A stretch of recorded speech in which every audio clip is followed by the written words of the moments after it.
Hello, Brandit. Welcome to part 5 of the Combat Guide. Today we'll talk about the Titan abilities and its use cases. There's some interesting tidbits in this video, so do stick to the end.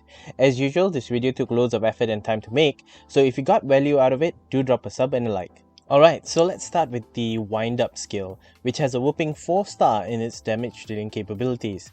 This is a charge attack of sorts, and if you hit the red area, you'll get the full animation and loads of damage called Precise Wind Up. The level 2 of the skill increases the red area, so you won't have to be very precise with hitting it. Here's a few details that they didn't tell you though. First off, you can cancel the charge by either pressing your jump button, dodge button, or iconic feet button, which is the Titanic block. I prefer the jump button since it's much nearer, but there are some benefits to using the Titanic block button as well.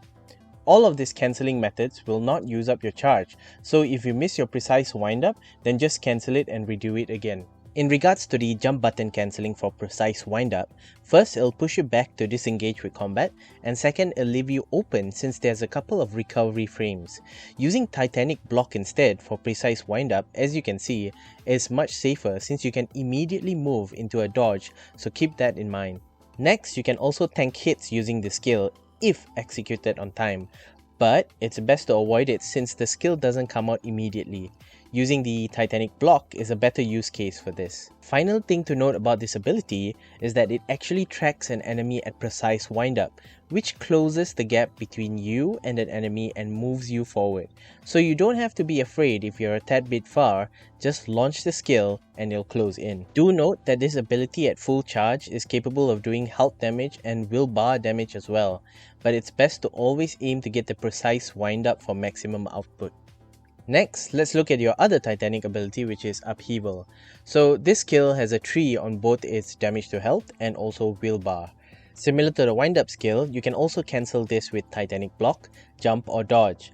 As usual, the Titanic block will be the safest bet since you can go into a counter, a block or a dodge from it. This skill can be done on the air, but it does not have a wind up portion. Instead, it will do damage relative to the height it's done from. So a simple Garuda combo mixed with a Deadly Embrace should suffice. Leveling up the skill just increases the execution window, making it easier to get the precise upheaval. Do note that the precise upheaval launches lighter enemies higher, meaning you can get off an air combo from them as well. Third comes your Raging Fist.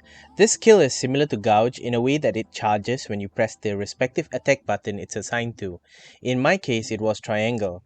The max it goes by tapping is 20 at both levels on a single enemy. The main difference so far is the speed of execution and the multiplier it gives on stagger. As you can see, the multiplier ends higher at a level 2 instead of a level 1 counterpart.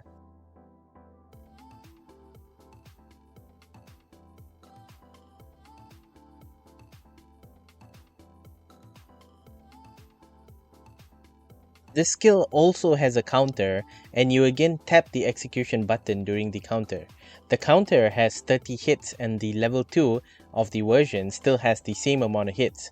I've compared both, but there doesn't seem to be much difference except for the speed. Additionally, you can use this skill in tandem with Titanic block to continue your counter, so keep this in mind. Just use Titanic block to block the first attack and then use the Raging Fist for the second. If there's a third attack, you can then use the Garuda Rook's Gambit skill. Finally, let's talk about your iconic feat, the Titanic block.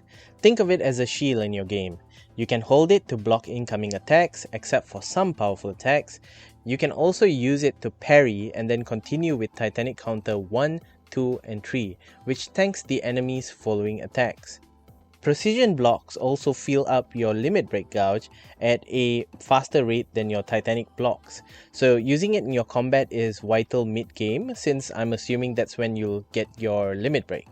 As mentioned previously, using this coupled with your other Titanic parry skill just obliterates your enemies. Alright, that's about it. I've also uploaded another vid which deals with small combat details that most people might miss, so do check that out. Till then, keep having fun.